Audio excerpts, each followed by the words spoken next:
The Facebook ads learning phase is a process that the delivery algorithm goes through to try to figure out, out of all the audiences that you're targeting, who's most likely to convert. Typically, this aims to get at least 50 conversions relative to your attribution window. So if you're using a standard 7-day click, 1-day view attribution window, the algorithm needs to get 50 of these conversions in 7 days to then optimize for your ideal customer. Now, the learning phase is actually not only just for conversion campaigns. The Facebook ads algorithm goes through the learning phase regardless of the campaign objective, whether that's video views or traffic or whatever other objective you're using on the platform. So it's instrumental to any single campaign that you build. Now, the next obvious question is, in this new year, does the learning phase actually matter? And the latest data from Facebook actually says it does. So new analysis from Marketing Science shows that on average, advertisers saw a 19% lower CPA for ad sets that successfully exited the learning phase. That's a big difference. Meta then goes to say beyond the individual ad set level, this analysis also found that advertisers who met our best practices, there's a best practice of having a maximum of 20% of your ads in the learning phase. And I'm going to show you where you can actually see that in a second. So he said those advertisers who were exiting the learning phase and under 20% of their actual campaign overall account spend was under that 20%, they saw a 68% lower CPA than advertisers who were significantly over that 20% threshold that were more than 50%. So yes, the learning phase still does matter. So if you want to see how much of your ads have been in the learning phase, you can actually go to the account overview section of Business Manager. If you click on this, it's going to take you to the screen, and on the top right-hand corner, you're going to see here that this particular ad account, 38% of the spend is in learning phase in the last 7 days. So this is something that you can check on a weekly basis to get a sense. Now, there are some situations where it's okay to not be or not completely exit the learning phase, and I want to talk about that.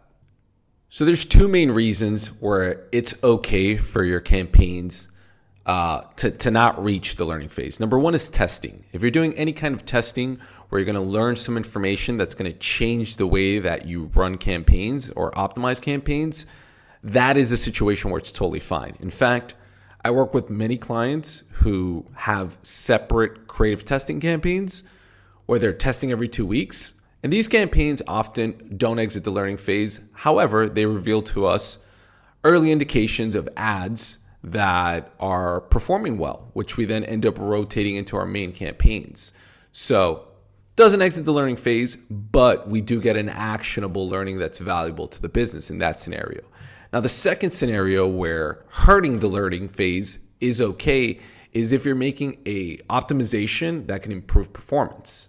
For example, if you see that in the last week, you have a campaign that's set to a target bid of $200 and you're willing to spend $1,000 a day, but for the last couple of days, you're spending $1,000 a day and your average CAC is around $300. In that situation, the bid mechanism might not be working properly. So it's totally fine for you to go in there, reduce the budget manually, reset the learning phase, because you're going to improve performance. Now, maybe you have multiple campaigns and they're not exiting the learning phase. There's a few things you can look into. Number one, you can look into your bid. It is possible that you have an unrealistic target bid, and that's preventing you from spending enough money on a daily basis to actually get to the conversion threshold. Another thing could be low budget issue.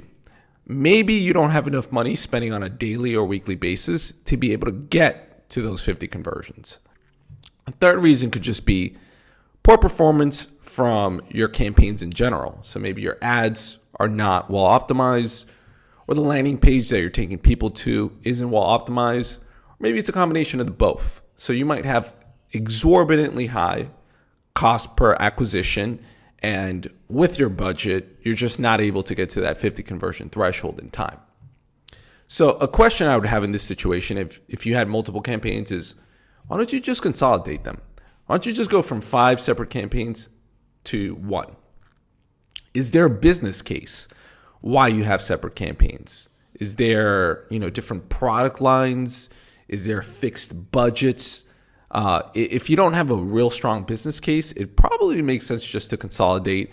And instead of having to exit 5 learning phases, maybe you could just exit 1 learning phase. Now, a final concern you might have is, hey, what if I only have one single Facebook ad campaign and that's not exiting the learning phase? Well, see above, you can look back to that target bid if you have one set.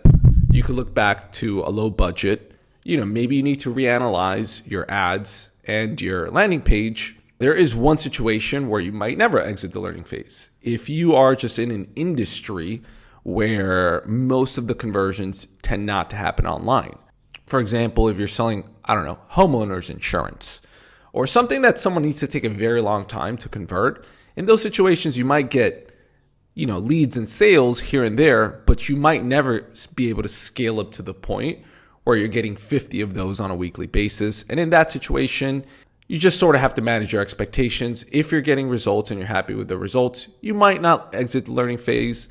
And hey, that's okay as long as you're getting results.